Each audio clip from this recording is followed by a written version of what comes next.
Hello primates, welcome to the zoo.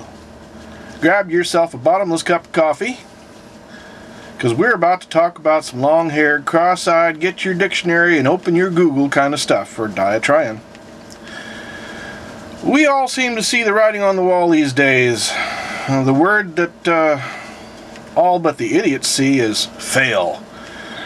We all know it's coming. The questions are when, how, what do we save, what do we discard, and what changes will we have to make in ourselves in order to adapt? As you might imagine, I have dwelled on this subject since November 4th, 1980, and that's when the bell began to toll deep in my own being. Here will be 2 cents more of the $50 some worth that I have to say about all of it. We'll be going through subjects like the rights that sentients should have if this were really an egalitarian society. And it's not. The amoral influence of Abrahamic religions and their deluded anthropocentrism, and how it prevents an authentic egalitarianism. And the cold hard fact that because we have listened to the whispers of our parasites for far too long, we will have to learn how to love eugenics. Yeah, bad topic, right?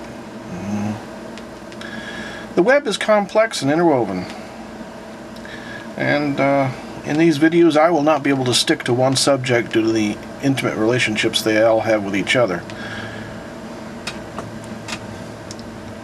To begin with, I'd like to argue that other primate societies, like in other primate societies, egalitarianism is a concept under which other concepts we claim as rights are both granted and denied.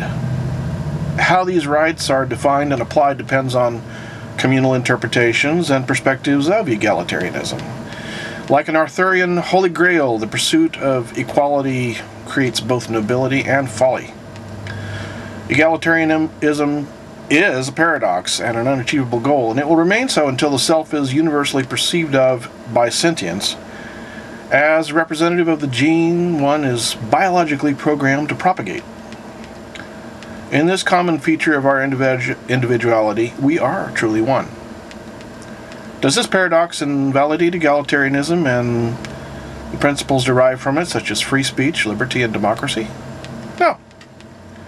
One must observe and acknowledge that an unjust inequality exists before taking measures that may 1.